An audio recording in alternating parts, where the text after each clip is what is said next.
Hello नमस्कार दोस्तों।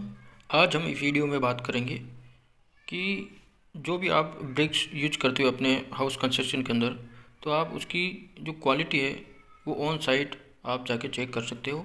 जब भी आप ब्रिक्स ख़रीदते हो या फिर कहीं पे भी आप चेक करते हो, तो आप साइट पे जाके आप कुछ भी नहीं करना है, आपको ईंट लेके उसका जो टेस्ट है वो कर सकते हैं कि आपको वो जो ईंट है, जो ब्रिक्स है, वो उसकी क्वालिटी क्या है। तो मैं कुछ टेस्ट है, फिजिकल टेस्ट, वो आपको मैं बताता हूँ। उससे आप you can check the quality of the bricks. Okay, let's go. So friend, first of all सबसे पहले हम क्या देखते हैं कि जो जो ये ब्रिक्स है हमारे पास ब्रिक, तो इसकी जो स्ट्रक्चर है ये एकदम यूनिफॉर्म होनी चाहिए। स्ट्रक्चर यूनिफॉर्म होनी चाहिए। उसकी जो लेंथ है, उसकी विड्थ और उसकी हाइट है, वो एकदम यूनिफॉर्म होनी चाहिए, पहली बात तो। और उसका ये जो ब्रिक है जो हम यूज करने वाले हैं अपने हाउस कंस्ट्रक्शन या फिर कंस्ट्रक्शन पे, तो इसका कलर है वो एकदम रेडिश चेरी जैसा होना चाहिए। किस कलर का होना चाहिए? रेडिश चेरी कलर का, रेड चेरी कलर का होना चाहिए। और दूसरी बात, इसका हार्डनेस भी चेक कर सकते हैं। आप क्या करना है, इसको सिंपली देखना है, यूँ इसको स्क्रैच करना है नेल से। जब नेल से स्क्रैच करने के बाद इसके ऊपर स्क्रैच नहीं दिखने चाहिए। इससे हमको इसकी हार्डनेस पता चल जाएगी कि कितनी हार्ड है ये, है ना।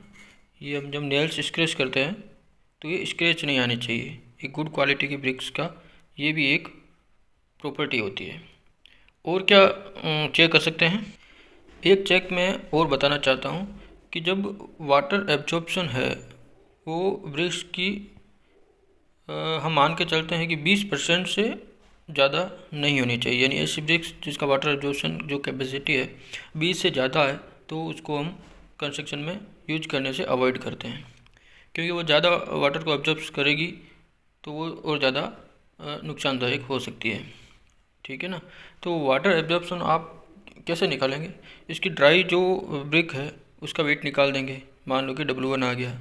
उसके बाद क्या करोगे, इस ब्रिक को 24 आवर्स के लिए पानी के अंदर सबमर्ज कर दोगे। उसके बाद उसका वेट करोगे। सबमर्ज होने के बाद 24 घंटे के बाद उसका वेट करोगे, वो आ जाएगा W2। ठीक है ना। फिर वाटर एब्जॉर्प्शन होने के बाद इसका वेट है वो बढ़ जाएगा।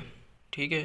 फिर W2 यानी कि एब्जॉर्प्शन होने के बाद का वेट माइनस कर दोगे जब इसका पहले जब ड्राई था तब का वेट। ठीक है। फिर डिवाइड कर दोगे इसका ओरिजिनल वेट यानी कि ड्राई वाले का। ठीक है ना। फिर 100 से मल्टीप्लाई कर दोगे तो उसका परसेंटेज के अंदर वाटर एब्जॉर्प्शन आ जाएगा। तो वो 20% से ज़्यादा नहीं होना चाहिए जब हम कंस्ट्रक्शन के अंदर जो भी यूज करते हैं तो। ठीक है ना। एक और टेस्ट है वो भी आप करके देख सकते हैं। यानी कि इसको लगभग 4 फीट के हाइट से, 4 फीट है ना, लगभग 1.25 मीटर कह सकते हो आप, 4 फीट के हाइट से इसको फ्रीली ड्रॉप आउट करते हैं, यानी कि उसको फ्रीली गिराते हैं। और ऐसी जगह गिराते हैं जो थोड़ी हार्ड सरफेस हो, वहाँ पे गिराते हैं, तो ये टूटनी नहीं चाहिए, है ना। तो ये भी हम करके देखते थे।